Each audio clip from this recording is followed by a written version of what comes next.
Hi, I'm Jen Robertson-Honecker, the STEM specialist for WVU Extension's 4-H Youth Development Program.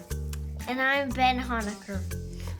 Today we're going to be doing the STEMCARE sponsored activity, Aisha Makes Work Easier. This is part of an activity that Energy Express participants would have gotten a kit of materials for, along with the book, Aisha Makes Work Easier. So today we're going to go through the story and read some of the chapters in the story and then do some of the activities that follow along with the kit materials.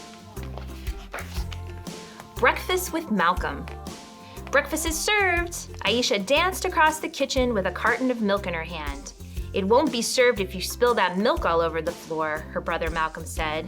Aisha grinned. Malcolm shook his head and smiled back. Aisha and Malcolm didn't get to hang out as much as they used to now that he was in college studying to be an industrial engineer. But today their dad had to work at the restaurant and he was leaving Malcolm to look over Aisha and their cousin Tanya.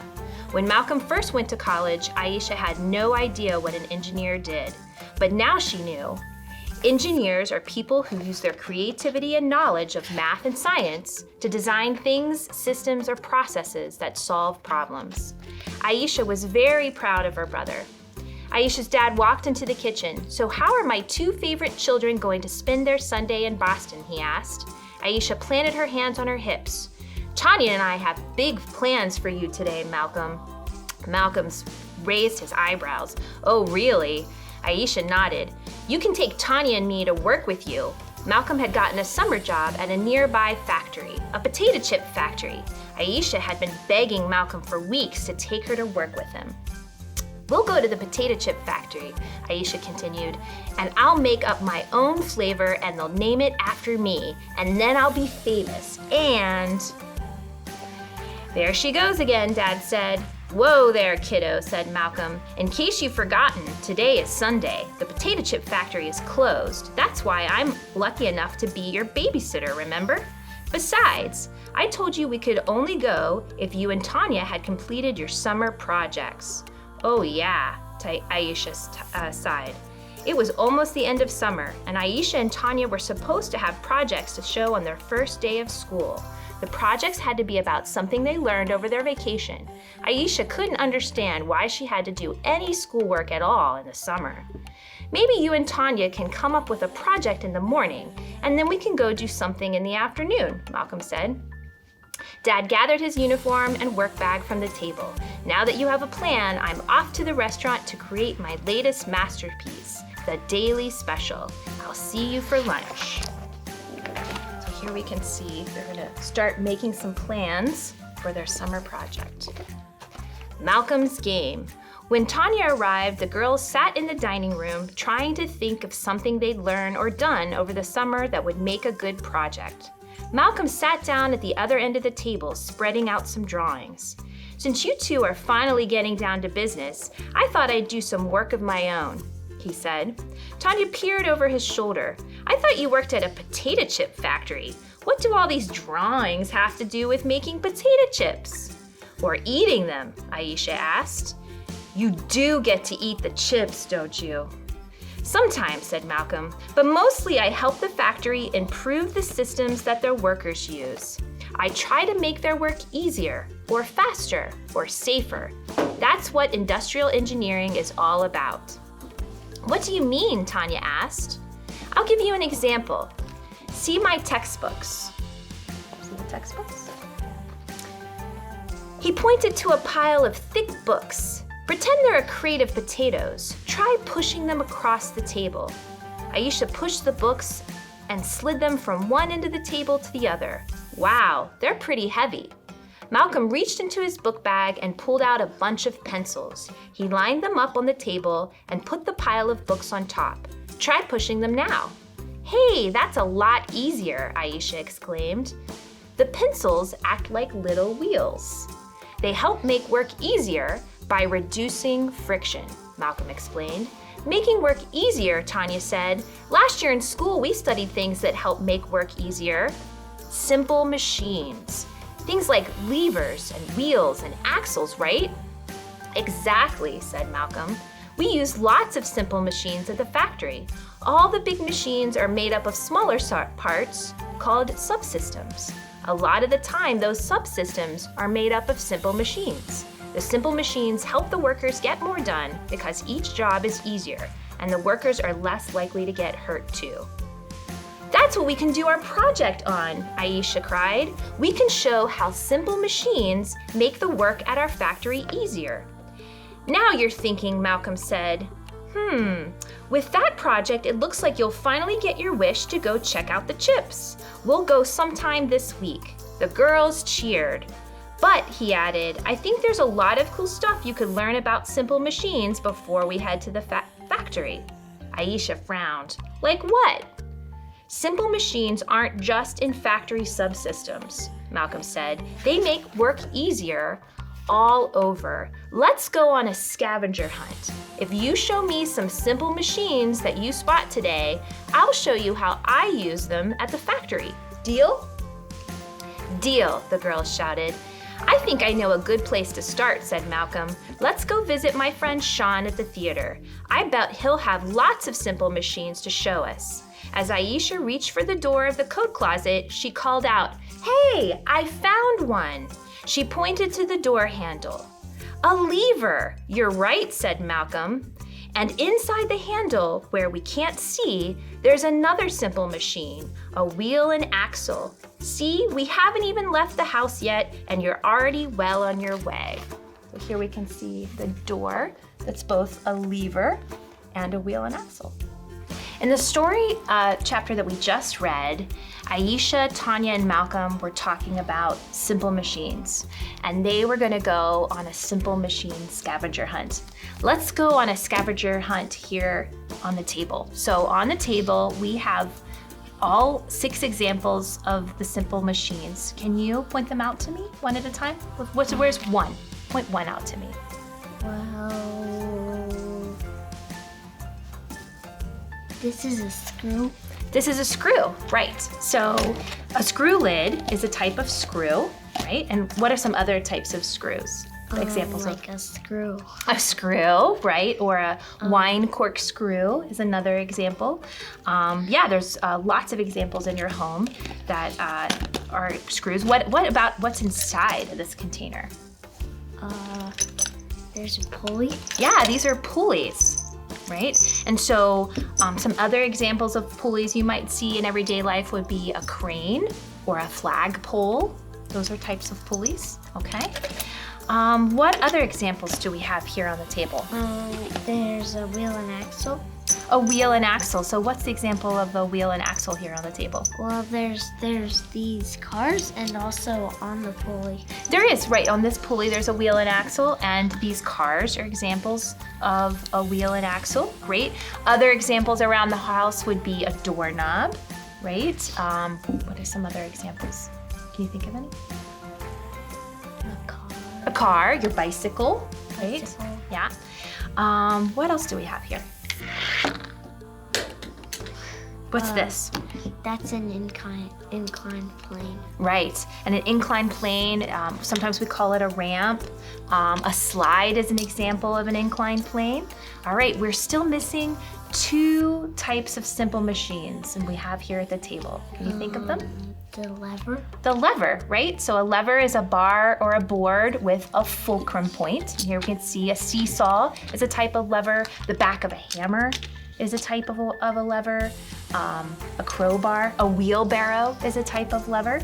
Okay, and we have one more example on the table. Well, this happens to be a lever and a wedge. And a wedge, right. So scissors are examples of 2. So here is the fulcrum point, so it's a lever, but more importantly, the part that helps us cut, that's a wedge. So knives are wedges, cookie cutters are wedges, and nails are types of wedges. All right, so we've listed, on our scavenger hunt, we've found all 6 types of our simple machines.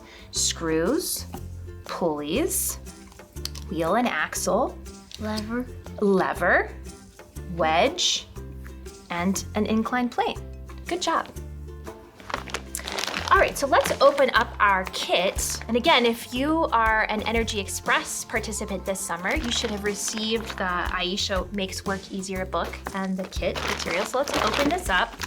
And in the last chapter we just read, Malcolm shows Aisha and Tanya his stack of textbooks. And in his stack of textbooks, what does he ask her to do? Do you remember? Oh, push it across the table. Push it across the table. So here I have a big stack of books, and I want you to do the same thing that Aisha did. Okay. Okay. That's pretty heavy, right? Yeah. Not too hard to push, but not too easy either. So let's look at the materials inside of our kit bag. What can we use from our kit, just like Malcolm did, to help make that work easier? What simple machine can we create? We can create the pencils. The pencils, yeah, he used pencils, and we have these rods, and he used the pencils as an example of what? Wheel and axle. Wheel and axle, right. So wheels and axles, sometimes we think of them being very complex, like on a car or a bike, but they can be very simple. So we actually have two sets here of things that roll, like wheel and axle. Which do you think we should use? These ones. These ones here. So yeah, you chose the little ones. Why didn't you choose the big one? It actually rolls really nicely. Because there's only one of them, and it'll work like a lever and it'll be unbalanced. It'd make it unbalanced. So let's test it and see how that happens. So if I pick this up and we put the books on top, it does roll really nicely, but then what happens? It's unbalanced. It's unbalanced, right. Have you ever tried to ride a unicycle? No, you've never tried I've tried. But is it easy or hard? Hard. It's really hard because there's only one wheel, so it's unbalanced, so it's difficult to do. So we only have one of those bars. We won't use that one. So instead, you said we should use these. How can we set these up to be an example of a wheel and an axle for the books? What should we do? Spread them out. Spread them out? Okay. Put the books on top. Go ahead. All right, now go ahead and give it a try. It's a lot easier? Yeah. Yeah. And what did he say that the wheels and axles do? They help reduce Friction. friction. Great. Good job. Simple machines on stage. Aisha, Tanya, and Malcolm stepped into the theater where Sean worked. "Hi," Sean called as he walked into the empty lobby to greet them. The matinee didn't start for a few hours. "It's so neat that you get to hang out here, Sean," said Aisha. "This building is so beautiful." Here we can see the pretty place where the theater. "Yes, it is," Sean said, "but I do more than hang out here. I help set up the stage for some of the performances. If I worked here, all I would want to do is dance," Aisha said. She twirled around to demonstrate. She and Tanya started leaping and skipping around the lobby. "Come on, Twinkle Toes," Sean said. "Let me show you the rest of the theater." He led them down the side of the aisle, onto the stage, and into the wings. The huge wooden floor gleamed under the lights. Aisha imagined herself dancing across the stage in front of hundreds, no thousands of people in the audience. "Let me show you how we change scenes during a performance." Sean walked over to a control panel full of buttons. He pressed one, and without a sound, an outdoor scene with trees, plants, and a park bench floated down from the ceiling. "Wow, it's like magic," Aisha exclaimed. She pointed to the machinery hanging from the ceiling. "It's actually just a bunch of pulleys, wheels with ropes that run around them." "Pulleys," shouted Aisha and Tanya. Malcolm gave them a thumbs up sign. "Am I missing something here?" Sean asked. Tanya explained the simple machine scavenger hunt to Sean. "I see," said Sean. "Well, we use pulleys all the time around here to change the direction of forces. I pull down on one end of the rope, and thanks to the pulley, the other end of the rope pulls up the scenery." So here we can see the picture of the stage. Where are the pulleys? See the pulleys? And there are others? Yeah. Lets the scenery move up and down. Imagine how much harder it would be for the stage crew to get all that scenery into place without help from pulleys, Malcolm said. The simple machines behind the magic, said Aisha. Exactly, said Malcolm. You girls are natural at this game. Keep it up and you could be engineers. Engineers who dance, Aisha said, leaping across the stage. Joining in, Tanya improvised a few steps. They imagined themselves in beautiful costumes, fans showering them with thunderous applause. Now that you girls have danced up a storm, you must be getting hungry, Malcolm said. Let's go see what Dad's cooking up for lunch. Okay, Ben, in the last chapter we just read, Aisha, Tanya, and Malcolm visited Sean at the theater. And what did they see that was moving the stage up and down? Pulleys. Pulleys, right. So let's look at the materials we have here in our kit. What can we use here to make a pulley? What do you think? We could use string. We could use string, right? And then a stick. So that it can like turn on it. And then maybe we could add something to make it turn even better. This one here. All right, well let's work together to make ourselves a pulley system. So the first thing we want to do is to create, we need to lift something up. So let's turn one of our cups into a little bucket.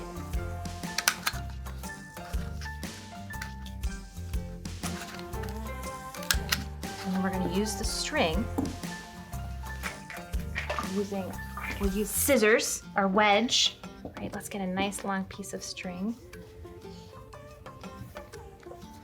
Here, we'll do extra just in case we need it. Go ahead and cut the string. There you go, good job. Okay, so if we want it to pull up evenly, here's a little trick.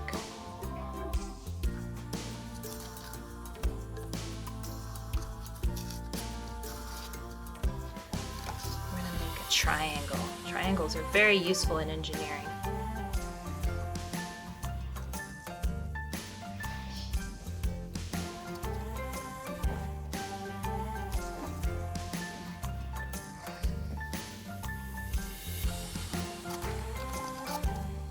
That looks pretty good, right? Yep. Okay, now pulleys usually hang, and we don't have a way to hang our pulley with nails or tape or anything. We could use this tape if we wanted to, but that might be a little harder. What could we do? What could we use to make our pulley hang? What are some thoughts? We could hang it over the side. Over the side of the table? All right, and what could we use to sort of counterbalance that so as we pull on the string, it doesn't just knock the rod onto the floor? The weight of the books? That's a great idea. Let's give it a try. So great, we've got a wheel and an axle here, and we've got our string over it, so we've created a pulley. So the first thing I want you to do is just lift up on the cup and see how the weight feels. Does that feel pretty heavy? Yeah. Yeah, a little bit? Now try as a pulley. Okay, go ahead and let it bend down. Okay, try it again. Good job. Is that easier? Much easier, right. And if you remember in the story, they talked about what pulleys do. Pulleys change the what? Direction of force. The direction of the force. So you're pulling down, and the pulley is pulling the cup up. Good job. A visit to the Museum of Science. After lunch, Malcolm led the girls to the Museum of Science. As soon as she stepped inside, Aisha's eyes lit up. "What is that?" asked Aisha, pointing to the machine in front of her. The machine inside, a plastic case, had lots of metal parts that were moving some balls around. "I bet we can find some simple machines in there," Tanya said. "This is like a Rube Goldberg machine," Malcolm explained. Usually, when someone designs a machine, they try to make a complex process simple, using as few steps as possible. The goal of a Rube Goldberg machine is just the opposite. Machines like this are designed to make a simple process complicated, using as many steps as possible. It's more fun this way. Look at how many cool steps it takes to move the little balls around, said Tanya. She watched the ball move from the bottom of the machine to the top by taking a ride on a corkscrew. Here we can see the Rube Goldberg ball machine. I see a lever and wheels and axles too, Aisha said. We've barely gone inside the museum and we've already found all kinds of simple machines. I bet we can find more, she said, pulling Malcolm's hand. As they walked up to the huge model of a Tyrannosaurus Rex, Tanya pointed to the sharp, pointy wedges that he had for teeth. I wonder if dinosaurs could dance, Aisha giggled. I think the Tyrannosaurus Rex would dance like this. She puffed up her chest and rocked back and forth with a big, lumbering steps as Tanya and Malcolm laughed. So what would teeth be like? What kind of simple machine would your teeth, like a Tyrannosaurus Rex teeth? A wedge because they cut through something. Exactly. Good job. When they entered the Science in the Park exhibit, Aisha and Tanya saw children playing on merry-go-rounds and racing toys down inclined planes. Malcolm led them to the seesaw. Hey, Aisha said, that seesaw is a simple machine, isn't it? What kind of simple machine is it? A lever. A lever. You're absolutely right, said Malcolm. But which simple machine is it? How do you think it works? That's easy, said Tanya. It's a lever. A board and a bar. Don't forget the fulcrum, said Aisha, pointing to the support under the bar. That's what lets the seesaw swing back and forth. She stretched both of her arms out and swayed like a seesaw. Hey, Malcolm, said Tanya, I bet Aisha and I can lift you up on the seesaw. All right, let's see what you can do, Malcolm said. He climbed onto one end of the seesaw and both girls climbed on the other. Malcolm's end of the board rose and carried him up. That was too easy, Malcolm said. I've got another puzzle for you. Can just one of you lift me up? Everyone got off the seesaw. Aisha and Tanya looked at Malcolm, then the seesaw, then each other. Said Tanya. I bet I can do it. She climbed on the seesaw close to the pivot point. Now you get on, she told Malcolm. He sat on the other end. His weight pushed Tanya way up in the air. Whoa, Tanya said. I guess I was wrong about what would happen when I moved towards the fulcrum. There's an important clue in that mistake, said Malcolm. Now that you've seen what happens, do you have any new ideas? Do you have any new ideas? Well, let's find out. I do, exclaimed Aisha. If Malcolm moves towards the middle and Tanya moves back to the end, I bet it will be a lot easier to lift him. Sure enough, Tanya's weight raised Malcolm high in the air. You got it, see? Changing the distance between the fulcrum and the weight changes the force you need to use to lift it. Okay, you can let me down now, Malcolm said, but Tanya only giggled and stayed in place. Come on, Tanya. Nope, she teased. Well, if you don't let me down, then we can't leave. And if we don't leave, then I can't take you to the potato chip factory, cried Aisha. Tanya quickly slid off the seesaw and the three of them made their way back home. So here we can see the seesaw where Tanya lifts up Malcolm because he's close to the fulcrum and she's far. All right, so in the last chapter we just read, they visited the Museum of Science in Boston, and they went out to the playground. And what did they play on in the playground? The seesaw. The seesaw, and the seesaw is an example of what type of simple machine? A lever. A lever, right. And a lever is a bar or a board with a fulcrum point. Well, looking at the materials we have in our kits, what do you think we could do to make our own lever? We could use this. We could use that, okay. And what else could we use? We could use a book, right? That would be a type of lever, okay. What's another way we could create a lever from the materials in the kit? We could use this. This, okay. And so we could just test it as it is, right? So test that as a lever. It kind of rolls. What could we do to it to make it a little bit more stable?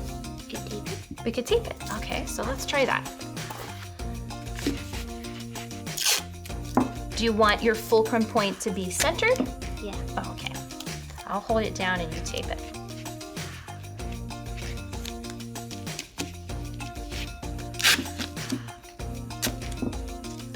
Is that centered? I can't tell. Got it? Yeah. Okay, great.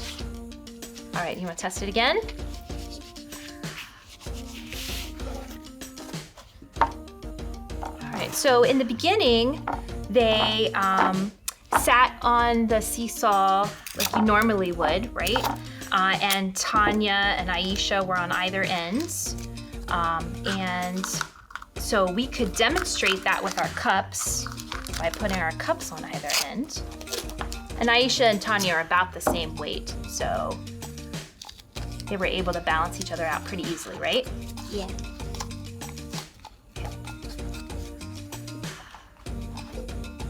Okay, so now if we add weight to either side, add one to the other side. Okay, we have 2 in this side now, 2 in that side, okay, and now when we add 3, so as we add each one, it kind of goes back and forth very easily. How could we demonstrate how they, with Malcolm on one end, who's much, much bigger than Tanya, and how Tanya was able to pick him up even though he was so much heavier? How could we change our lever to demonstrate that? Any ideas? We could put the fulcrum point on another side. On a different side, okay. We could put a cup on the different. We could do that too. Let's go ahead and let's change the fulcrum point and see how that works that way. So if we pull those off,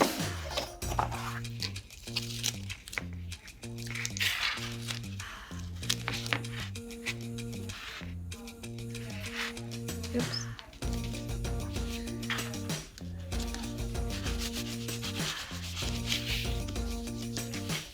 Okay, I'll put it back down. All right, so now the fulcrum point has changed. And what do you think is going to happen, like with Malcolm and Tanya? How was Tanya able to pick him up? When he was closer to the fulcrum point or farther from the fulcrum? Close. When he was closer. Okay, so let's put this one here and this one here. So this cup would be an example of Malcolm or Tanya? Malcolm. So he's heavier. So let's go ahead. I'm gonna put, there's nothing in this one right now, so let's put 1. Oh, still stays. 2, 3, 4. Took 4 washers to make this one go. But let's say that Tanya is half the weight of Malcolm. So there's 2 washers and there's 4 washers, but she's still heavier. Yeah, so if I add another one, still doesn't do it. So we're at 5, 6, 7 to 2. Try just one more, then see what happens. Yeah, so we can see, even though we have a heavier weight here, because our fulcrum point, the weight is closer to the fulcrum point, we can push down with less force on this end to move that heavy weight up. I don't know if we have enough washers for that one, you think? maybe. Almost, we're getting close. Oh. Maybe we have to take a few out of here. Oh, there we go. Good job. Fun at the factory. The next day, Aisha and Tanya skipped into the potato chip factory ahead of Malcolm. His boss, Miss Johnson, was there to meet them. "Hello, girls," Miss Johnson said. "We're excited to have you here. Malcolm told me you know a lot about simple machines we use in our factory subsystems." "We found simple machines everywhere we went yesterday," said Aisha. "I really want to see how they work here in the factory. I know it will help us with our summer project for school." Miss Johnson and Malcolm led the girls to a big truck. "This is the beginning of the whole process," she said. "There are about 50,000 pounds of potatoes in here." 50,000 pounds, cried Tanya. "That's a lot of chips." The girls watched a worker drive a tractor up to the back of the truck, pick up a load of potatoes, and dump them on the conveyor belt. The conveyor belt didn't look like the ones at the supermarket checkout. There were lots of little bumps on it that bounced the potatoes around. "Look," Aisha said, "the conveyor belt uses wheels and axles that bounce all the dirt off of the potatoes." "That's right. Next we clean the potatoes even more," Miss Johnson exclaimed. "The potatoes go into a big vat of water where we wash them. On the other side of the vat, a big screw called an auger pulls the potatoes out again. At the Museum of Science, we saw a screw lifting the things too, said Tanya. The group walked on. I see another simple machine, cried Aisha. She pointed towards the machine that peeled the potatoes. All the potatoes slid down an inclined plane. So there's our inclined plane. So the potatoes all come down gently, said Tanya. That's right, said Miss Johnson. We don't want mashed potatoes, we want sliced potatoes. She pointed to a round machine. The potatoes are spun against really sharp blades, and the blades are wedges. Aisha interrupted. Right. After the potatoes are sliced, they fall onto a conveyor belt. Then they're ready to be cooked in hot oil, said Miss Johnson. The girls watched the potato slices fall into a huge kettle of oil. You can see the auger and the slicer. Malcolm pointed towards metal rods that were stirring the kettle. That mixing machine stirs the slices so a person doesn't have to stand over the hot oil doing that job. I bet an industrial engineer figured that out, making work easier, Aisha said. After the potatoes cook for about 5 minutes, we add seasoning, said Malcolm. Like vinegar and herbs and barbecue and pepper, said Aisha. Not all at once, Malcolm joked. Then the chips are packed and sent all over the country, said Miss Johnson, but we keep some bags for ourselves. How would you like some fresh potato chips? You don't need to ask me twice, said Aisha. Lead the way. Here we can see how they ship them. Okay, so in the chapter we just read, they visited the potato chip factory and they saw lots of different types of simple machines at the potato chip factory, but one of those was the inclined plane. What can we use from our kit materials to demonstrate an inclined plane? You can put this on something. Like the stack of books? Yeah, great. And can you demonstrate how an inclined plane works? Great, so things move much faster and more easily down. What else do inclined planes or ramps help us do besides moving down? Move up really easily too, right? If we think about a wheelchair ramp or an entrance ramp on the interstate, those all help us move up and down. Great, good job. A potato chip treat. At home that afternoon, Tanya and Aisha talked about how to present their project in class. We could write about it, said Tanya, but I'd rather just take everybody in our class to the factory. What if we bring the factory to class? That's a great idea, said Tanya. We can pretend a truck drops off potatoes on the floor. If you have to keep reaching down to the floor so you have to pick them up to cook them, then that will make your back hurt. We can design a simple machine subsystem to lift the potatoes up. Let's get Malcolm to help us, said Aisha. The girls ran to find Malcolm and tell him their idea. Malcolm helped the girls gather wood dowels, tubes, and long sheets of cardboard. Okay now, Tanya asked. Now what do we do? But Aisha had already started pulling materials out of the box and putting things together. Just dive in and start building stuff, she cried. Is that a good idea? Maybe? Malcolm interrupted. Aisha, that's one way to get things done, but engineers usually make a plan first. It can be really helpful. But how am I supposed to know what to plan? Asked Aisha. I figure things out as I go along. Sometimes engineers do that, explained Malcolm. But we have steps to help us too, to be sure that we know what materials we'll need and how these things will fit together. It's all part of the engineering design process. What's that? Asked Tanya. It's a way of doing things step by step, said Malcolm. You've already started asking some good questions to get yourself started. Next, you need to imagine some solutions and then plan it out. You may even want to draw out your plan. Aisha frowned. I can definitely imagine lots of things, but planning is no fun. Come on, Aisha, Tanya said. We'll do it together. Aisha and Tanya sat down on the floor and began sketching. They questioned, compromised, and built on one another's ideas until they had a plan that they thought would work. I think we're ready to go, Tanya told Malcolm. Let's take a look at your plan, Malcolm said. The girls explained their drawing to Malcolm. Malcolm nodded. Looks like you're ready for the next step, creating your subsystem. All three of them began working to bring the plan to life, testing each part along the way. I think we're done, said Tanya as she taped a pulley to the edge of the counter. How will this work? Asked Malcolm. I was thinking it would work kind of like the seesaw we used in the museum, said Tanya. The potatoes will go on one end, and then some weight at the other end will push the seesaw down. Then the potato will roll down the ramp onto the counter. So here we can see the pulley system that they made for the potato, and here she's testing out her lever. Said Malcolm. Let's give it a try. Aisha pushed down on one end of the seesaw. The three of them watched as a few roly-poly potatoes teetered off the side of the ramp. Oh no, Aisha cried. Since there aren't any sides to my inclined plane, the potatoes fall off. That's no good. Malcolm looked at the girls. It looks like it's time for the last step of the engineering design process. Improve. Do you think another simple machine might do the job better? Well, said Tanya, we could use an inclined plane like the one we saw at the factory. Maybe that would work.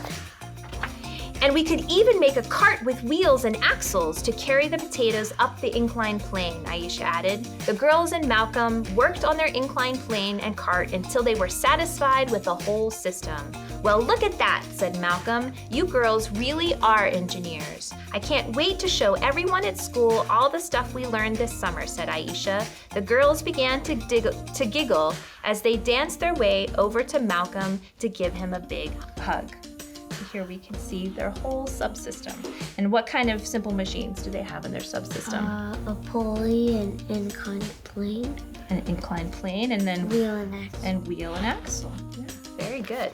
Okay, so in the last chapter of the story, Aisha makes work easier. She and her cousin Tanya use all the information they learned about simple machines to create a subsystem to lift up potatoes. And I thought we could also use subsystems. And they also used something else that they talked about in that last chapter. Do you remember what it was?